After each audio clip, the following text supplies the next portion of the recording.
He was a famous trumpet man from out Chicago way. He had a boogie style that no one else could play. He was the top man at his craft, but then his number came up and he was done with the draft. He's in the army now, a blowing reveille. He's the boogie woogie bugle boy of Company B. They made him blow a bugle for his Uncle Sam. Welcome to the Bolton Historical Society's house. My name is Roger Breeze, for those of you who don't know me, and I don't think there's too many that don't know who I am.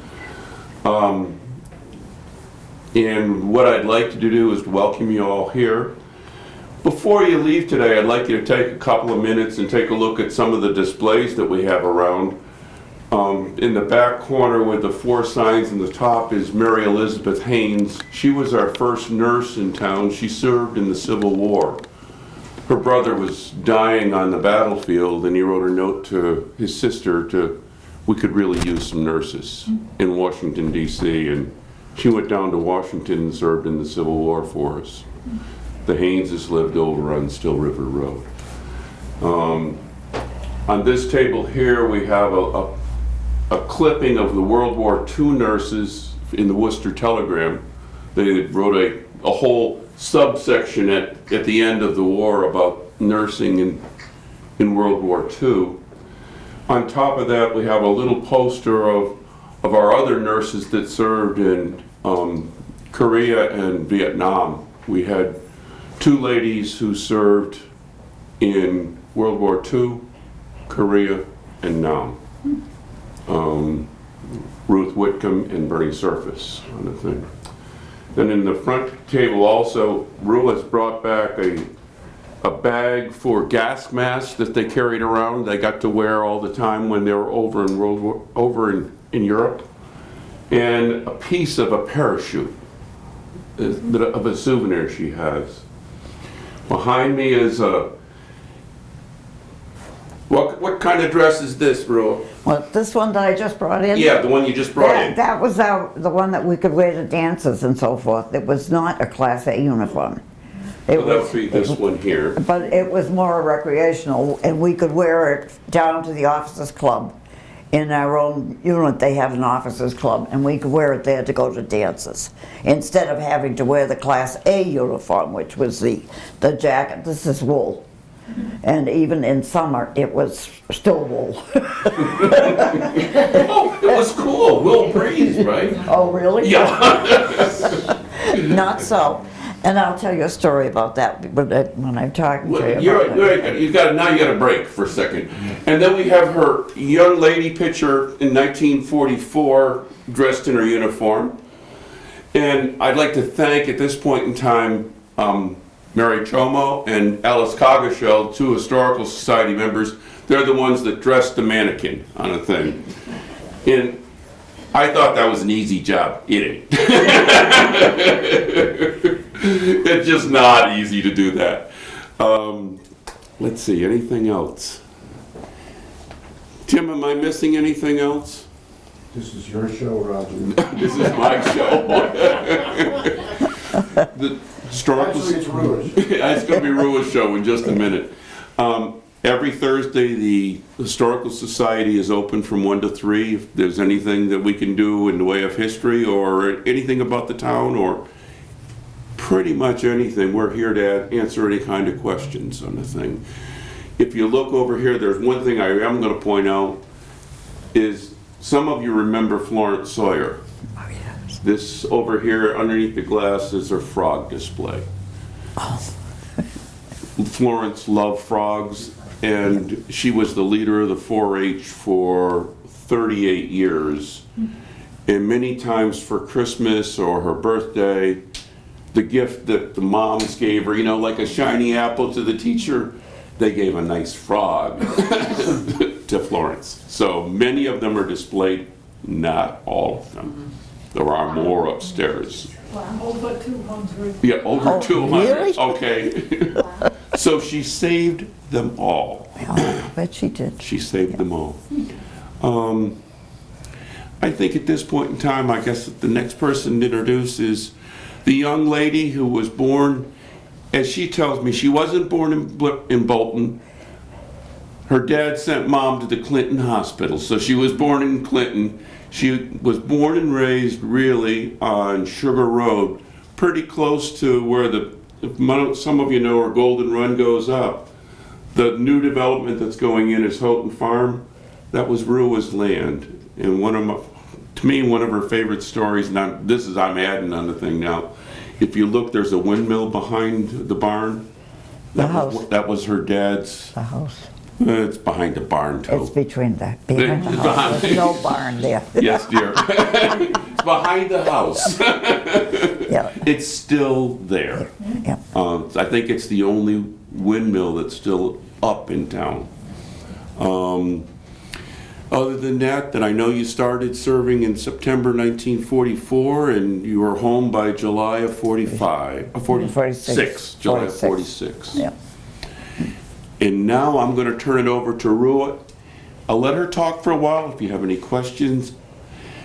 I know Ruea for a few years now. She'll be happy to answer any question that you have. Sometimes the truth will come out. We hope it's the truth. Most of the time it's very, very truthful, and memories are perfect on the thing, and it's one of the good things we have about her. But before I do, there's one other thing that I want to pass along to all of you, and that's on Saturday of this week, Ruea will be 95.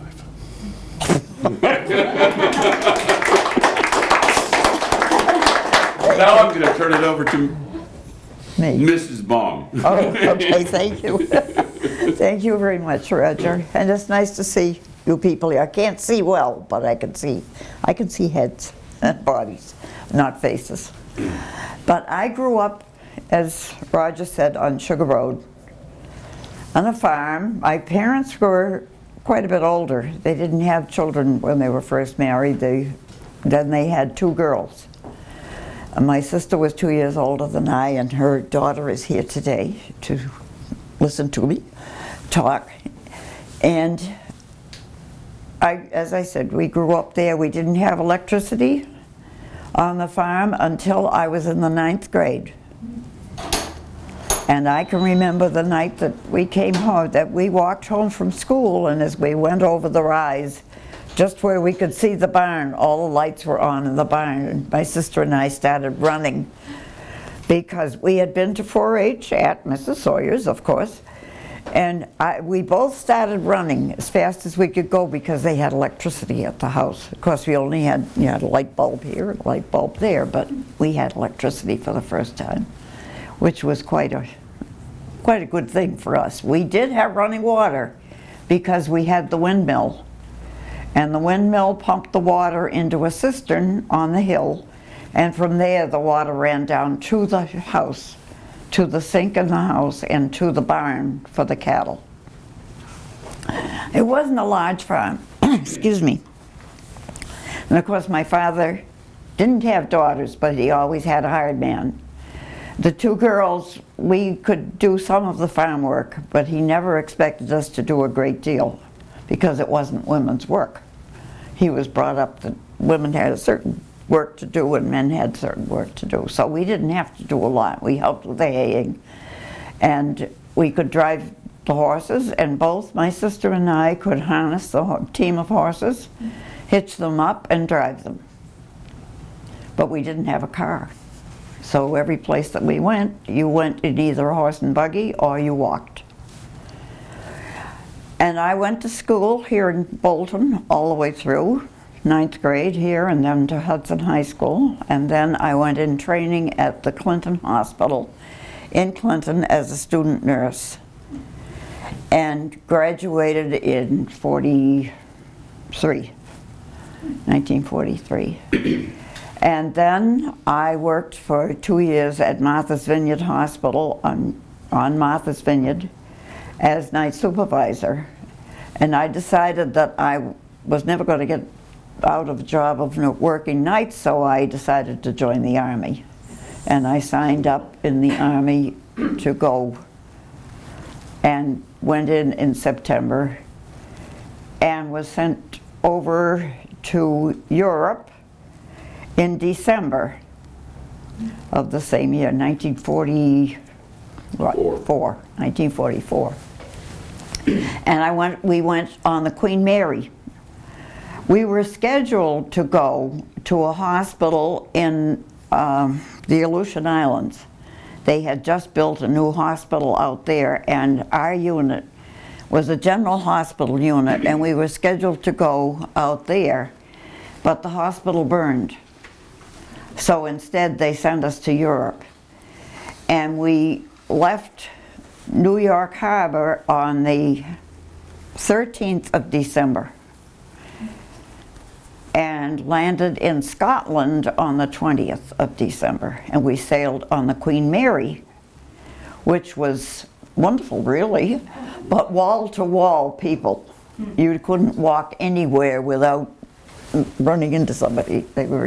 We had 14 people in the drawing room of a suite of rooms on the main floor. So you didn't have much space. The bunks were three-tier, and I always took the top one because I didn't want anybody to be sick over me. And I didn't mind climbing. I didn't mind doing that.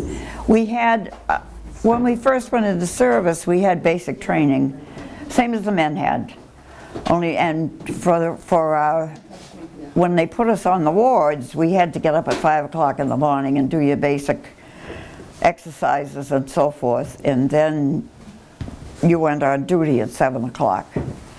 And days you worked 7 to 7 with 2 hours off. And you always had one afternoon a week, and at the end of a month you had 2 days off. On night duty, if you worked nights, you worked from 7 p.m. to 7 a.m., no time off. You were supposed to have a half an hour for supper, but you never got to leave your ward because you didn't have time to do it. We were sent overseas, as I said, in December into Scotland. We landed in Scotland, went down across England, and then down to France, and we were stationed at a general hospital on Chalon-sur-Marne in France, which was a town probably about the size of Hudson, I would say, and on the river, on the Marne River. And they said it didn't make any difference what you had done in civilian life. They would assign you to most anything in the Army. But I discovered that they found out I had been night supervisor for 2 years, and all of a sudden I was on night duty. Well, you wanted it anyways. Yeah. And night duty was 12-hour duty, no time off. You worked from 7 p.m. to 7 a.m. for at least 30 nights in a row. And if there was any classes or anything you were supposed to go to, you got up and went to them during the day and then went right back to bed and went to sleep. And it was either summer or winter. There was just no time off for night nurses. And I think they figured we didn't work that hard, but we had, instead of having 2 nurses on 1 floor, there would be 1 nurse for 4 floors. And you had 90 patients on a floor. But we had our corpsmen, and don't ever underestimate the American GI. They can do anything, and they can find anything you need. Where they get it, I have no idea, but they were terrific. They're just absolutely wonderful. And they were always wonderful to the nurses. I can honestly say that I never was afraid working in a building with 400 patients and the corpsman and being the only woman in the building. Never would I feel uncomfortable in any way. And I never had to make rounds alone. If I was going from one floor to another, always there was someone with me. I didn't ask for it. They just did it. And if they couldn't, if the corpsmen couldn't, if they were busy, they would wake one of the patients and they would make rounds with me. So you never had to be concerned about that. I saw a lot of the country that I never would have seen, a lot of the world I never would have seen. And met a lot of fascinating people in the service all the time. I really can honestly say that it was a great experience, and I was never concerned for my own safety in any way. Are there any questions from anybody? No, we got to do. We have to tell us one story first. What's that? Oh, The German soldier. Oh, yes. Come on, tell about the German soldier. We were working, and I was working on the third floor of a building in France, in Chalon-sur-Marne, France. And the other girl who was working with me, were on days, and the other girl was working with me. She was putting up a tray full of medicines, and I was putting up a tray full of medicine to take out to the patients. And I said to her, you're from Massachusetts, aren't you? She said, yes, I am. I said, where did you live? And she lived, I'd forgotten, somewhere down near Boston. And she said, well, where did you live in Massachusetts? And I said, oh, a little town you never heard of. I said, I came from Bolton. When we were talking about it, the German prisoner was very busy fixing the wood fire. We had little potbelly stoves in the office and in the wards for heat in the building. And the German prisoner was fixing the stove. And he continued doing it as we were working. Well, she put up her medications and went out on the floor. And he came over and in perfect English said to me, excuse me, miss, may I speak to you? And I said, yes, of course. I figured he probably had a headache and needed an aspirin or something. And he said, you said you're from Bolton, Massachusetts? And I said, yes. He said, I was a prisoner of war in Bolton, Massachusetts in World War I. Now there is a coincidence, if ever there was. Well, not many people know that. There was a prison camp. People that know that. I'm from Berlin, Okay. Yeah. and my dad used to be an Appalachian. Oh, so he had some workers. So he used to get them prisoners and bring them over and pay them by cigarettes Mm-hmm. to work for him. And when I told people in Berlin about that, they laughed. Oh yeah. I said, well, there's one other person that knows about it. It's Ruea Baum. What? So There's a handful of people know about it. From what I can figure out, I contacted the local veterans historian, and he says there were approximately 280 people that were detained over there. And I have information, there were 6 ships that were seized in Boston Harbor. And they seized the crew in 70 minutes. They had 280 soldiers seized and brought them out here. The ships were all passenger or merchant vessels. And yes, I have the name of all 6 ships and pictures of each of the ships. But I thought that was I think the other interesting thing is, now I don't think you told me this one, I think Gene Crispin did, that the officers and the guards lived at 298 Still River Road, the yellow brick house. Yeah, Jean told you that. Yeah, Gene told me that. And they were, the men were in tents between the rivers. That's correct. And the guards were in tents up at 298, and the officers got to stay in the house. Yeah. And it lasted for the whole war. They were seized on April, I've got it in their sheet, right? I think it's April 7th, 1914, I think. But April 7th is the right date. And they were there for the whole war because the Treasury Department converted those ships within a month. One ship was converted within a week. They put guns on it and took it back and used it in Europe to fight. So just a little more of your story. Yeah. And they were quartered between the 2 rivers, between the Nashua and the Still River. So that makes sense that, if the guards are up at 298, because that's a little higher on Still River Road, so the guards could look over the whole encampment. And I know as kids, every time we went by going up to Leominster or Fitchburg, if you went through there, my mother and my father would say, well, that's where the prisoners were during the war. Yeah. That was how I knew the most about that. But I were the never ones heard who took- anybody else that knew anything about No. it. But, you know, Well, they didn't have anything in any of the historical No, records No, for there's nothing in Bolton. any. There's nothing. There's nothing. Which I in don't any- understand. I mean, when I checked with the Army historical guy, he said they knew they had the prisoners, but he wasn't really sure of where they were detained. No. He said he thought, he knew it was in Central Mass, but that's all he knew. But imagine being over there and finding somebody that knew where Bolton was, for heaven's sakes. Most of the kids that I was with had never heard of Bolton, had no idea of it. I was with the General Hospital Unit, which is the largest hospital units in the Army. It consisted of 90 nurses, 50 doctors, and about 500 enlisted men. And when we went into Chalon in France, and we went across, we went into Scotland first and then down to England, and we were there at the time of the breakthrough, Battle of the Bulge, thank you. We were there just after the Battle of the Bulge, and they were bringing them in, it was Christmas time, and they were bringing the men in from there.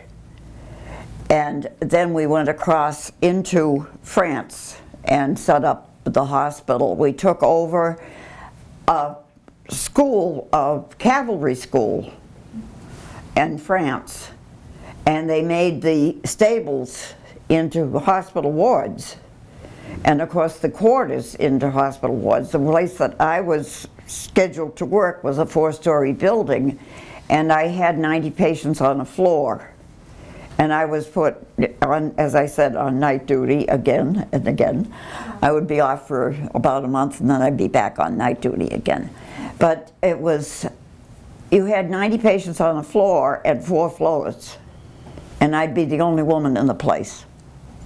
And never did I feel uncomfortable or unhappy about it at all. It was, everybody was just wonderful to us. The one thing you're not describing is you told me about the steps going up between the 4 floors. There were nice stone steps going up the floors, and they were up against the wall. These are stone buildings, all of them, of course, stone or brick or whatever they made them out of. And they were always wet. Always, the water ran down the wall. And nobody's ever walked up wet stone steps, right? But they were worn. Yeah. These buildings had been there so long that they were, where the feet went, primarily going up the steps, they were worn down. There were little hollows where your feet went, all the way up, and they'd be filled with water, of course, all the time. Always. We were there. We were scheduled to go after the war ended, after the Germans surrendered. Oh, by the way, at the day of the surrender, I had been working nights, so I was elected along with several other people in our unit to march in the parade in Reims at General Eisenhower's headquarters. We had a big parade, and after the parade was marching in front of a bandstand of dignitaries from every country, and after the parade was over, one of the doctors in our unit said, "I want to see Eisenhower's headquarters, the little red schoolhouse that you perhaps have heard about, where the surrender was signed by the Germans." So he asked where it was, and a group of us went over to that building. When we got there, there was an American MP and a British guard standing at the door, armed. And one of the doctors went over and asked if we could go in and see the place. Well, they didn't know whether we could or not, because Eisenhower himself was not there. He was in Berlin. And they said, "Go in and ask at the desk." So the doctor went in, and pretty soon he came out and he spoke to the men at the door, and he signaled to us to go in, and we went in and went through the whole headquarters. It was a school building, like any school building. Reminded me very much of the Emerson School here, the classrooms upstairs and so forth. And we asked where the treaty had been signed, and the man at the desk, the fellow at the desk said, "We can't tell you that." But as we started up the stairs, he called to us, make sure you see the map room. And the map room and the flag room. So you knew it had to be one of those two, absolutely. And we went up the stairs and he went into the flag room. It was a classroom similar to the ones here. And the flags of every one of the countries that was supporting the war on our side of it was around that room. I was amazed because, I mean, I thought it was, you know, France, it involved Germany and France and Russia and England and United States, but there were flags all the way around that room. And then when we went into the map room, the whole length of the room was a table with a, what do I want to call it, a relief map of the entire European theater of operations. We had England and France and Germany and Russia and Italy and the Mediterranean and North Africa, and little tiny flags about, and well, the whole thing would be about an inch high on a pin stuck into that, where every single unit of the Allied forces and the German forces was, it told him just exactly where every one of them was.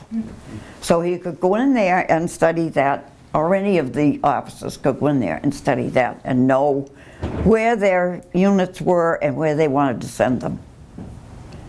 I could have stayed there for a week watching and looking at that and not know where. The one other thing that you told us before, when you told, I've heard this story before. She talked about this relief map had little bridges on it. Yeah. And little railroads. Everything. Oh. And little Why lakes. would they have those things, huh? To know where the troops are and to know where the bridges are and the railroads to move stuff around? Everything. Everything was there. Every single thing was on that map. It was absolutely, as I said, you could have stayed there for a week and studied it. You still wouldn't have known where everything was. It was fascinating. Absolutely fascinating. Because of course, being over there, you would never had anything like a Coca-Cola to drink or anything like that. Well, we went down to Eisenhower's dining hall, unbidden, of course, and walked in, and right at the front of the room, this huge room, was a Coca-Cola machine. And how many did you have? And this was May, and it was hot, and we'd just been marching in a parade. You can imagine what we all did. We weren't, They offered them to you, right? No, they didn't. Nobody said anything to us while we were in there. We just walked in. You just took one of the ones that they offered to you, right? We just walked in. That was all there was to it. We could have had dinner there. We didn't quite have nerve enough to do that.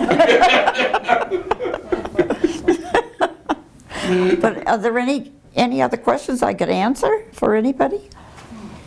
Yes. Did Army nurses have ranks like the men? Yes, we went in as second lieutenants. I mean, and then you went up from there. I was the first lieutenant when I was discharged. But you went in as a second lieutenant. And I think probably they gave us that so that we would have the respect of the patients. And as I said, you worked hard. You worked hard, you worked long hours, but everybody was in the same boat. You weren't privileged. When we went down from Chalon-sur-Marne, we went down to Marseille because we were supposed to go to the Pacific at the end of the war. You could opt to stay in Europe or to go to the Pacific. And I opted to go to the Pacific. I don't know why, but I did. And we went by train down the whole length of France, and you go chug, chug, chug, chug, chug along, not do very rapid pace. And pretty soon the train would stop and it would chug, chug, chug, chug back again, and you'd go off on a siding and a troop train would go by, or a supply train would go by. And you'd sit there for about 3 or 4 hours, and the French people would come, and there was a trainload of people. Let's sell them whatever they had for fruit or vegetables. We got fresh onions. We made, believe it or not, we made onion sandwiches, and they had, of course, fresh French bread that they would trade almost anything for a pack of cigarettes, a candy bar. What else did they want? Candy bar and cigarettes.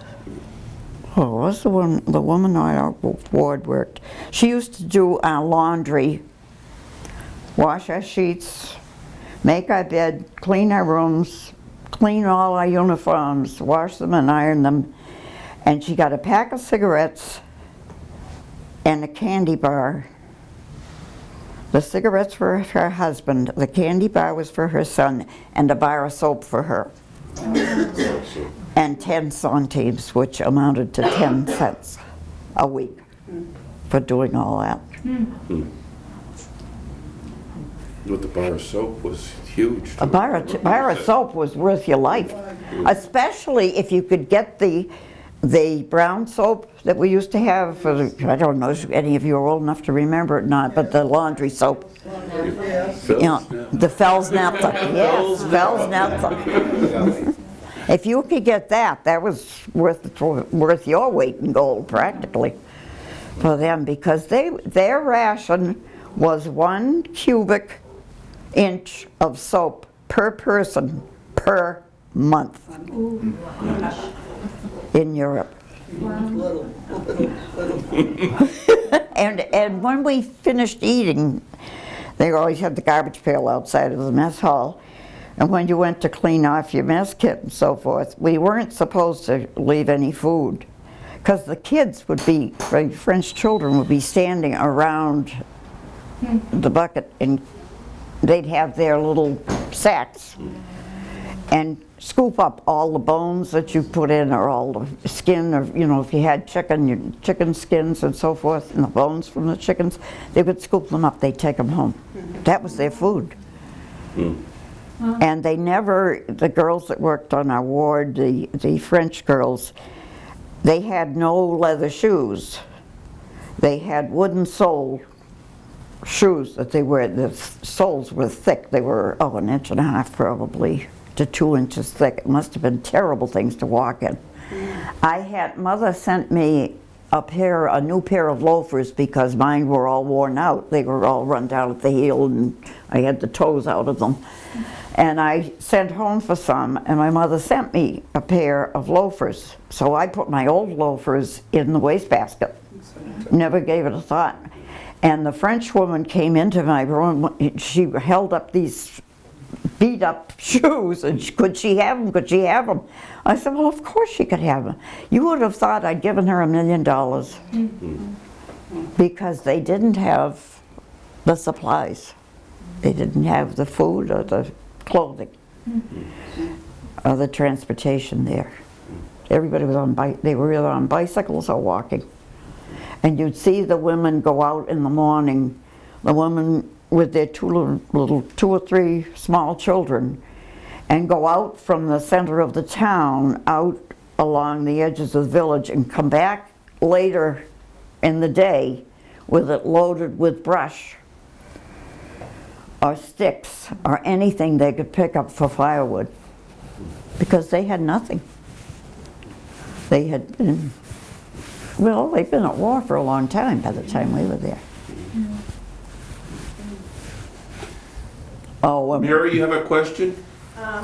Was the hospital that you were at close to any battles? Could you hear Yes. ammunition? And Oh yes, we could hear you always heard the big guns. You could hear them very, very well. But we used to hear the machine gun fire too. It was close enough for that where we were. And the bombers, you would hear when you were going in the morning, if you were going on duty, say at 7, it was just beginning to get daylight, you would hear the planes overhead circling. You would hear one plane, and then pretty soon there'd be 2 or 3 planes, and then there'd be 4 or 5 planes, and you'd hear it would be a big roar, and then all of a sudden there was nothing. And you knew that they had formed in their formation and gone into Germany for a bombing run over Germany. And then at night, you'd hear them come back one by one. But early in the morning, there would be a whole squadron of them get together. Yes? How did your family feel about your decision to enter the service? They didn't ever tell me. They never said a word. I think when I grew up that I was kind of a spitfire and not exactly the best behaved. So speaks my niece. You know, there's one thing that most of you haven't sat and thought about. Her name was Wheeler. That's right. If you know anything about the Wheelers in this area, they were all Quakers. Yeah. Yes. Oh. Yeah. I was brought up Quaker. Yeah. I was brought up Quaker. But when I decided to go in, I just told folks that I had signed up to serve in the Army. Not a word was said about my not doing it. Your mother was a very wonderful. I remember your mother much better than your father, but your Yep. mother just She took life as it came. yes, yes. My mother was, well, she was 40 years old when I was born. Perhaps that helped too. But she was they were both very liberal. When they took me to go in training, as I said, I was a Spitfire and I didn't really take much from anybody when I was little. And not particularly well behaved from what I have heard. I hope your son's not listening. No, it's the granddaughter that's the problem.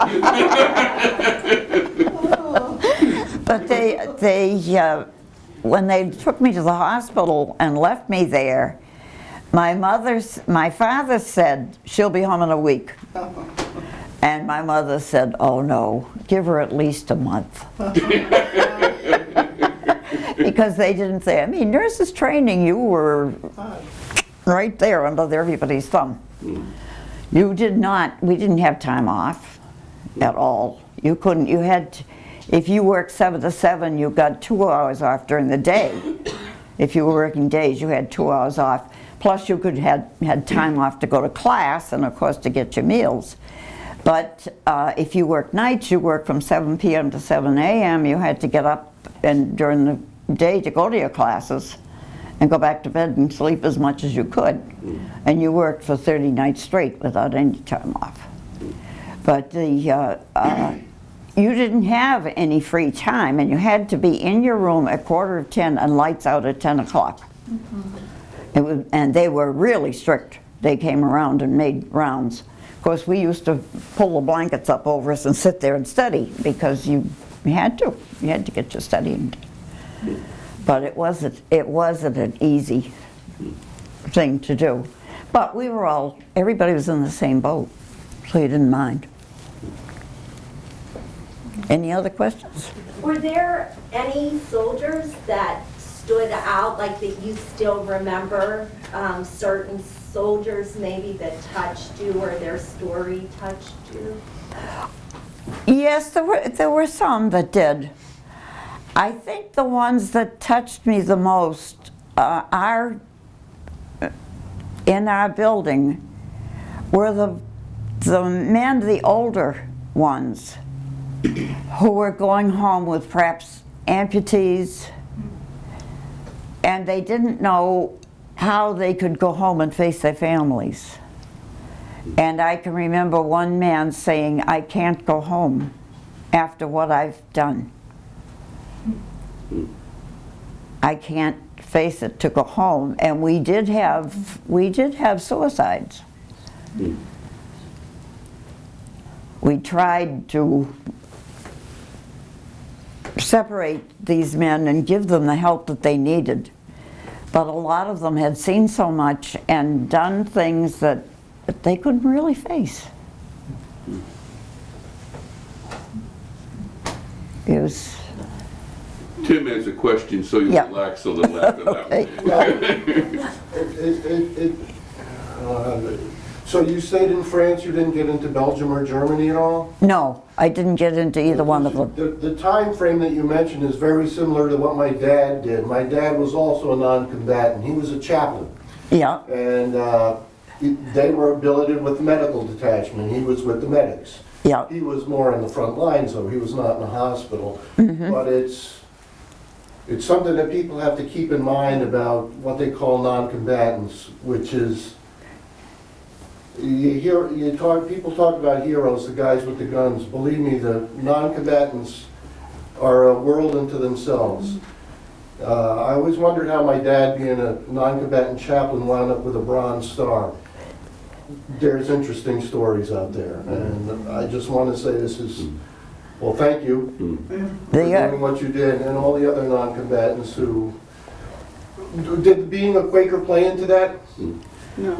No, I don't think so. No, Quakers are pacifists. Yeah, yes. And I know my dad had. They were medics, a lot of A them. lot of them were, my dad specifically spoke of that. And I mean, I had pictures of my dad holding services on the hood of his Jeep, in trenches, stuff like that. And I always used to think of how many guys saw my dad's face as the last thing they saw as he gave them last rites. And it's, he never talked about it. But it's something to think about. So it's not just the guys with the guns out on the front lines. The medics, the chaplains, the nurses, that's something. And I think it was wonderful, the chaplains, irregardless of what their beliefs were, whether they were Catholic or Protestant or Jewish, they held services for everyone. Exactly, yeah. Every week. If it was a Catholic who was the chaplain who was assigned to us was a Catholic going overseas, but he always held services for the Jewish people, girls and boys, and for the Protestants. It made no difference. That's exactly what my dad said. Absolutely none. I know I went to England, when I was in England at Christmas time, and we went to the midnight service. And I was dumbfounded at that because the English minister really ran down the Catholic Church. And it just amazed me because he was praising how the Protestants were so much better than the Catholics, and I'm sitting there with my mouth open because no one in the service felt that way at all. It made no difference. Yeah. Absolutely none. none. You know, occasionally someone would say, Pastor, I'm not Lutheran. It doesn't matter. No, That's fine. didn't make any difference at all. Before we finish, there's one, remember, Ruea promised something. She was going to tell us about the outfit, a story, you know. I remember that. You didn't, I haven't heard this one What yet. story? I don't What know, story? but you said you had something to tell about your uniform. Except I can't get into it. Well, it's a size 16. What do you mean you can't get It's a into size 16. I now wear a size 8. Can you, now does that tell you anything about the changes in sizes? This is a 16. And I wear a size 8. And I was 98 pounds when I wore that. And I'm 118 now. So that tells you something. It tells me you've done incredibly well. We have another question in the back, Ron. Yes. Yeah, we've been trying to figure out, and I know you're the only one that knows where this is. We're trying to find out the place that the World War prisoner of camp was on Bolton Flats. We want to put a historical marker there, and we don't know where it is.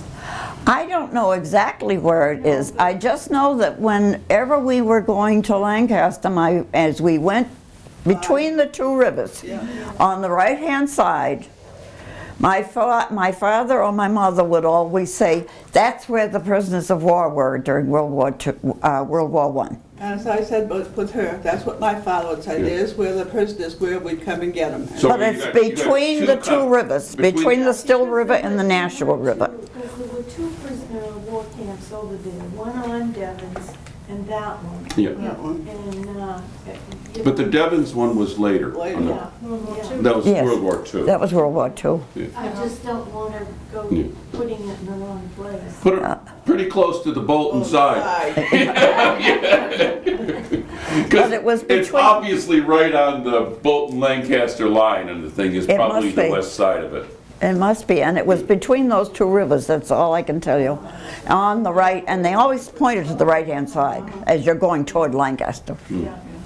Right off of 17, off of Oh, 18. right up Off 117. 117. For the Bolton Fairgrounds? Yes. Yes, Yeah. yes. You go You know, you go over past, the, go past the yeah, 110 yeah. and go over the bridge, Uh-huh. and it'll be on the right-hand side, right there, as far as I know. Cornfields there or something? No, there's not. It's a little higher ground, that's all. Yeah. Huh. They must have gotten their feet wet some of the time. I would assume they did. I know my father used to pasture cattle up just north of there, and it would flood in the spring. Always it was flooded through there. It would flood under the roads. And you there. figure they were there for a couple of springs, so Yeah. you know darn well that it was Yeah. muddy, if nothing else in that Yeah. area. Yeah. Grandma, tell about your helmet a little bit. Oh, my helmet? I have my helmet. I don't have it. Well, I don't have it with me because Duncan's kids have it, or his great-grandchildren, I expect now do.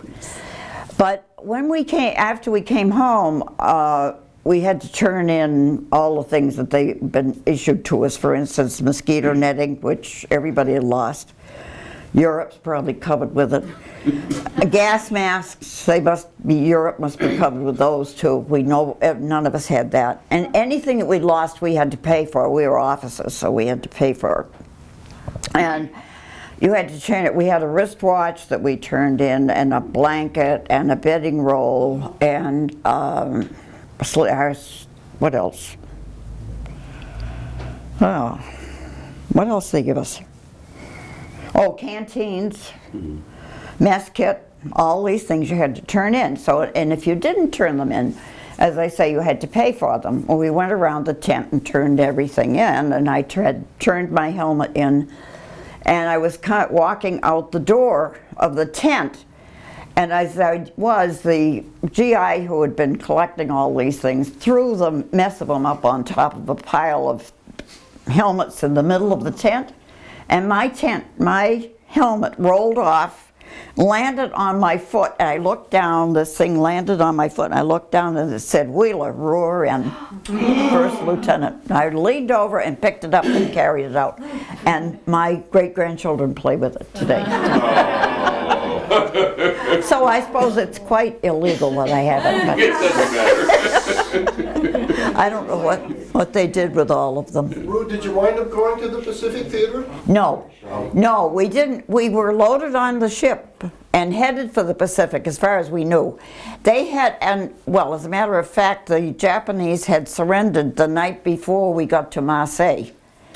And when we were on the train, and when we got there, everybody had celebrated. We didn't know anything about it. We didn't know anything about it. And then we were scheduled to go, and but they loaded us on the ship, and we thought we were going through the Panama Canal. I had a cousin who worked there, and I had written to my parents that I might see Roland and Hattie. We couldn't tell them where we were going, you know, but I could tell them Roland and Hattie lived in Panama. They knew where I was going through. And as we started out of the harbor, they announced on the ship that instead of going to Pearl Harbor, we were going to Boston Harbor. Oh, I'm going home. And we landed at the fish pier. Or next door to the fish pier. Wow. Smelled terrible, but we didn't care. You didn't care. T, you had a question? Yeah, what was it like when you came home? Here you were a world traveler now and all these people and experiences. Oh, when we came home, we were met royally. We were not treated as they were when they came home from Vietnam. When they came home, when the men came from Vietnam, it was a disgrace. An absolute disgrace to this country, as far as I'm concerned. The way they treated those people. Men didn't go over there to fight because they wanted to. They had been drafted, but they couldn't. They could not leave. My son was in the Navy. He couldn't leave the ship in uniform because they were treated so terribly. Well, Nancy was a nurse at the Great Lakes during the Vietnam War, Yeah. and she said the same thing. And they were really treated terribly. We were treated royally. Yes, yes. I mean, train fare was free. Half the time you went into a restaurant, you didn't have to pay for it, for anything you ate. You were treated royally when you came home. And they met us in New York, and we were, well, not in New York, we were met in Boston. Yeah. But, and my father and mother came down to see us. It was down by, near the Cape. Did they come by horse? Or did No, they came in a car. Yeah, but her father never drove cars. Well, he did. He did learn to drive eventually, but he didn't to begin with. My mother had to drive. When they first bought a car, my father wouldn't learn to drive. He had horses. He drove them and took care of them. My mother drove the car. But he Oh yeah, how to drive. he learned how to drive, but he never liked to. When they went to Maine, Mother drove at least half the way. He didn't like to. That was just choice. See, I've known this lady all her life. Well, see, every Wednesday Knitting. I have Yeah. a meeting with the seniors, and I'm always wonderfully surprised and happy when Ruea shows up the first Wednesday of every month and tells the, she always has a time slot of telling at least one or two stories and the thing. So that's why I've heard most of them in. No. Every time they're just a hair. She gives a little more information every time. And hopefully it's accurate. Oh, it's perfect. You're going to put it according to Ruea. I mean, What I there's remember. only one Ruea. That's right. She was so different than her sister. Oh, yeah. My sister was very quiet, very much the lady. She was a teacher. Very, very dignified, very much a lady. So, anything else? Did you stay in nursing when you came home? Yes, I did. Yes, she Yes, I did. did. Yes, I did. I worked nursing home for a good many years. Well, that was after I was married, after the kids were in school. But I did hospital nursing to begin with, and then after I had children, I stayed home, took care of them when they were little, but when they went to school, I did public health work. She'd help Quite a us while. out by taking our parents to the doctors in Worcester for us. Which is the other good thing I find out about Wednesdays. She knows all the old people because she took care of them. Yes, I did. I took care of Berlin and Bolton. I did both towns. Yeah, yeah. Worked for Neshoba. Thoroughly enjoyed it. Did you ever go back to France? No, I would love to. Yeah. I would love to go back and see how much it's changed since I was there. But where we were at Chalon was very similar. I want to say it was a place about the size of Hudson. Reminded me a lot of Hudson. The stores were there, but you couldn't buy anything. They didn't really have anything to sell. The only place we bought things, we could get them at the PX. The PX had everything. But to go out and buy something, I wanted to get something to send home for Christmas presents to my folks that was from France, definitely French. You couldn't really find anything because they didn't have anything to sell. About the only thing you could buy in France was wine. And we did one of the. Oh, perhaps I shouldn't tell you. Yes, I'll tell you. It's all family It's here. all we had German prisoners as patients, and we had lost them. Some of them had died, and they had. I think there were 4 German prisoners that they had to take to a morgue somewhere, and I don't know how I happened to go along with them, but I did. I must have known the ambulance driver or something. So they took the bodies away, and when we came back, they stopped at a winery. And we had a chance to go through the whole winery. To me, it was absolutely fascinating because it was all underground.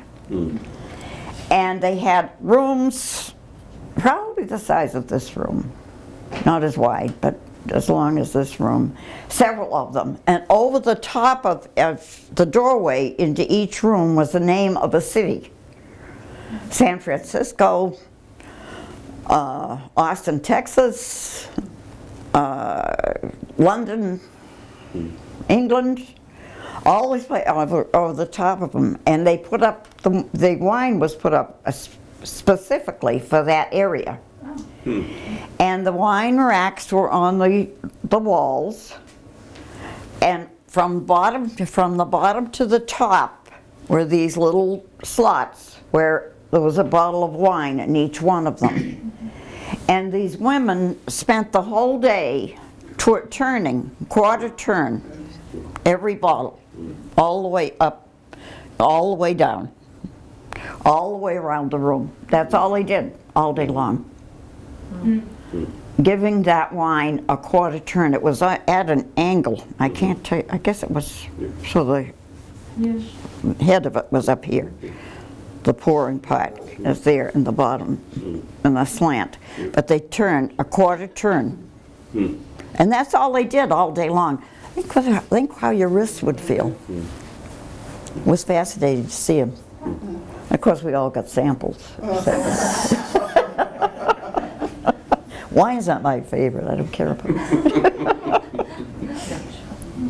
But it was fascinating. You liberated the wine? Yeah, we liberated the wine. My dad always told us stories about how creative people got when they were liberating things. Chaplain, we liberated the champagne factory. As officers, we liberated the chocolate. By the way, we were officers and gentlemen by an act of Congress. Nurses were made officers and gentlemen by an act of Congress when we went in. We went in as second lieutenants. And then as you get to be a first lieutenant, be like going in as a private, being a private first class, you know, in that area. But we were allotted, every officer had a liquor allotment.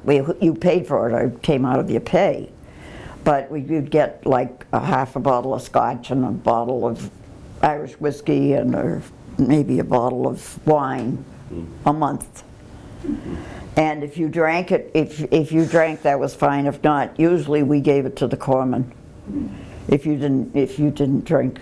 But if you went to offices, if you went anywhere, you could not drink the water over there. You had to use, if you drank any water at all, it was heavily chlorinated, so it didn't taste much like water. And the wine, you could drink the wine if you wanted to. I didn't like wine, so it didn't affect me too much. But we gave it to the corpsman who worked for us, or one of the other patients or something.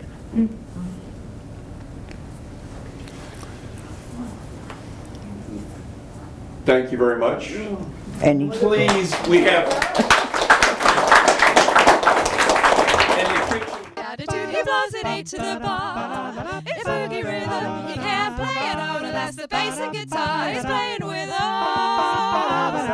And now the company jumps when he plays rhapsody. He's the boogie woogie bugle boy of Company B. He was a boogie woogie bugle boy of Company B. And when he played his boogie woogie bugle, he was busy as a buzz bee.